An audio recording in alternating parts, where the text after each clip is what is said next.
Obviously, Dracula is one of the most popular and pervasive figures in human culture. Countless adaptations have been done, some better than others. Sometimes you get fun, creative, and unique stories like Renfield, which we recently watched, and other times not so much, like The Last Voyage of Demeter. You know, it's just the way it is. The Demeter, on charter from Romania to London. Shipping private crates. Contents unknown. Out at sea with no land in sight.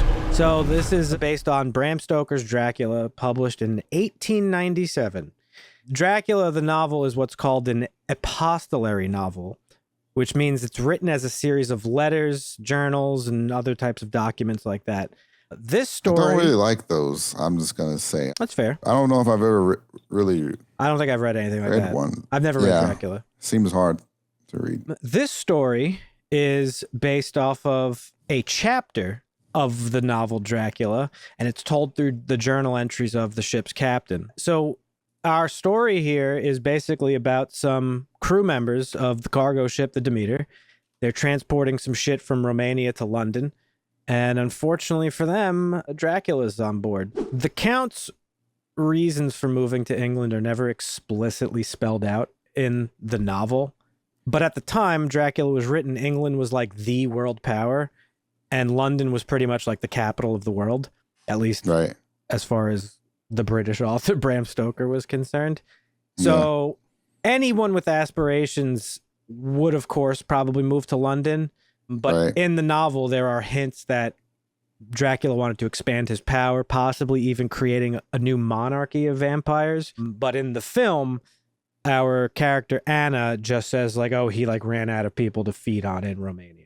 Which makes no sense. Dusty's looking a little pissed off over there. There are some things I really liked about this movie, and then there's some things I really didn't like about this movie. I kind of like the way that Dracula was portrayed in some of those, like when he looked like he was like flailing there a little bit. It was like bait to like, what the fuck is that? And then you get a little closer and like, what the fuck is that? And then he slices your throat. Like, I wanted a lot more of that, but it seemed like, I don't know. It's just this was really slow. I like the sleek Dracula where he's like in more of the human form. You like that like, slick back hair shit that Nicolas Cage. He's like he's got the swag. Yeah, but no, I like this. He was more of a hunter. He was chasing his prey around. He was playing with it a little bit.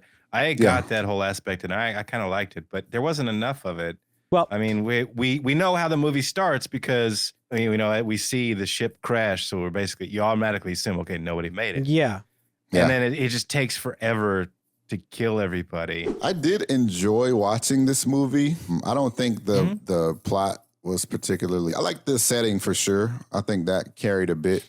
Like the overall vibe was like a big enjoyment factor for me. Right. Like I said, I don't really like how Dracula looks, but I understand. It's important to note that in the novel, right, Bram Stoker's Dracula and like subsequent vampires were very like animalistic. Keep in mind, vampires, it's one of like the oldest human lores that there are, about stories about like demons and stuff that come out at night and feast and all this shit. Yeah, but, they have like special burial stuff that's like thousands of years old. What I'm specifically referring to is when you mentioned his like where he was like sort of like playing coy. Well, he was doing that because he was in a weakened state. The original version of Dracula is not as powerful as he's come to be over the years. And just from traveling, again, never really explicitly discussed, but it's alluded to that he hasn't fed and he's like very weakened. Dracula does have a lot of weaknesses. The reason he travels with soil from Romania is that he can't like rest without it. So he's traveling with dirt from Romania. Okay. He can't like power up unless he's near his grave and like things like that. Oh yeah. Also, interesting fact about Dracula, he doesn't die in sunlight. Regular vampires, I guess, do, but he doesn't. He just can't. He's not at full power during the day. So he can't like turn into his younger form or all that shit. That being said, I did not enjoy watching this movie, and I did not enjoy the portrayal of Dracula. I thought it was a big fail on the part of the director here to basically just have like a generic CGI beast be Dracula.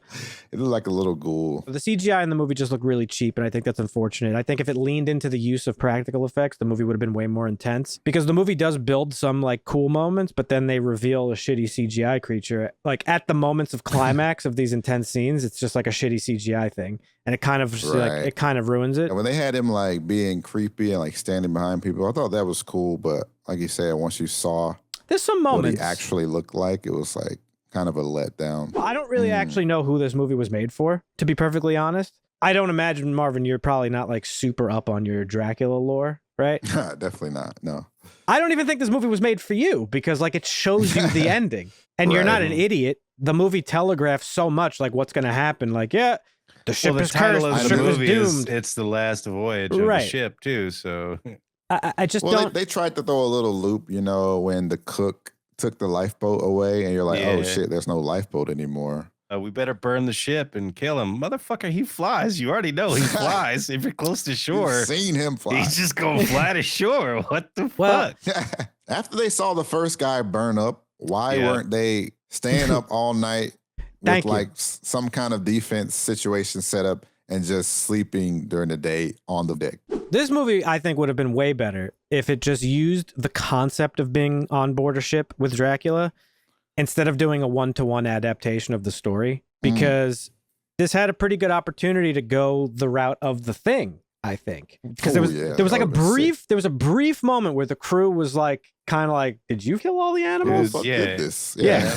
So I think they could have built like real tension with like some sort of paranoia and like distrust among the crew. But the way the movie was, it was just like, I thought it was pretty boring, to be honest.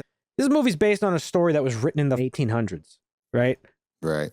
And stories like that don't adhere to the logic of modern day that we currently live in. They're myth and legend of the time. So like you were just saying, you know, a story like this was probably horrifying back then, when it was common to take a journey on a cargo ship for several months at a time. You know what I mean? With nothing, no medication, nothing. That is terrifying, But like today, by today's standards, if like we're on a boat together, the three of us with like some other crew members, and like first animals get slaughtered, couple guys start going missing, clearly something is on board that shouldn't be on board. There's no other explanation. You're out at sea. Then when you start getting answers like something is on board and the lady wakes up and she says it comes out at night. Yeah, she explicitly explains how Dracula operates.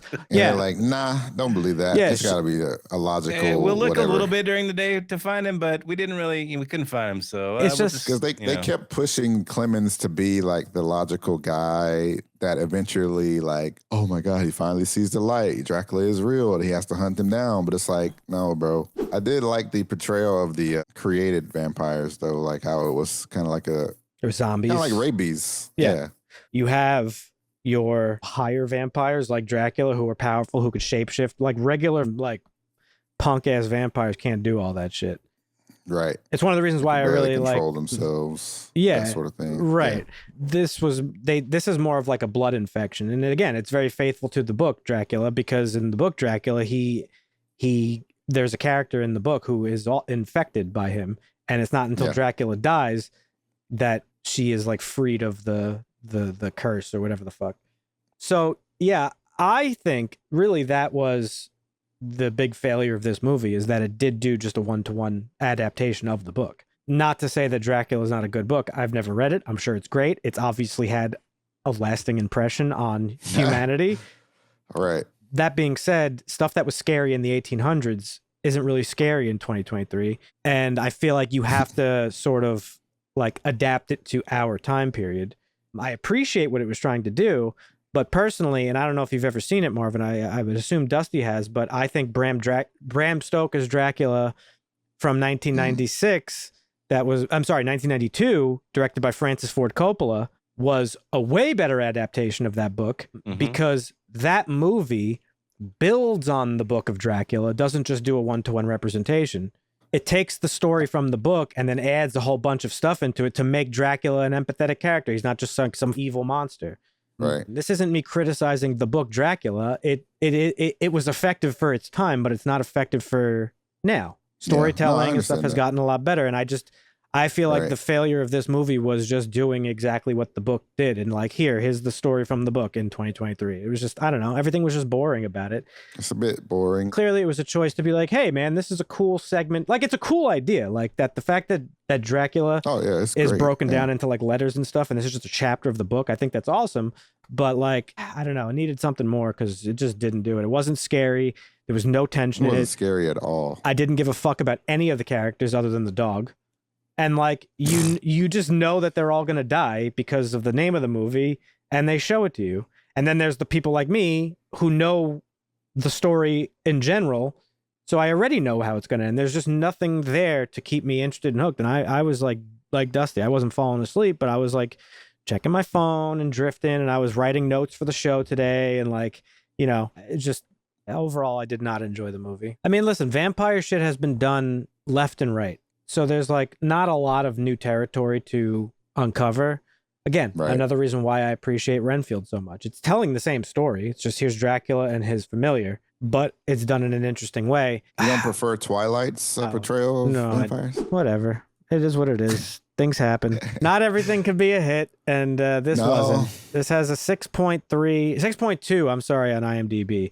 I got to give it like a 5. I did not enjoy it at all. Yeah. I feel you on that. I probably would give this a 6 because I didn't have any expectations, but I didn't hate it. Okay, that's fair. But I didn't think it was complete mid. Like I said, I did enjoy it. So it's a little bit. Yep. It's on the cusp. Okay. Yeah, no, it's like on the low end too, Okay. Yeah. between What being Marvin, almost mid. it's definitely a downgrade from 6.2, but I don't know that it's a 5.5 or a 5. Because there's some stuff I really liked, but there's Yeah. some stuff I really didn't like. So I don't know. I would recommend it. Maybe as a one-time watch, but I would recommend other stuff instead. I think this could have been a very effective horror movie. I just don't think it Could have worked. for sure. I just don't think the 1800 story translated to 2023 It does not. Yeah, untouched. They didn't do any effort to like sort of just give it a modern. No, I don't even mean set it in a modern time. That's not what I mean. I mean like just give it a modern storytelling feel to it. Add something to it, just like Bram Stoker's Dracula did, the Coppola one. That movie made you feel for Dracula. Made him like it made him an empathetic character. He's not just an angry beast. He's a man who's heartbroken because he lost the love of his life. It's just this was just it didn't do anything.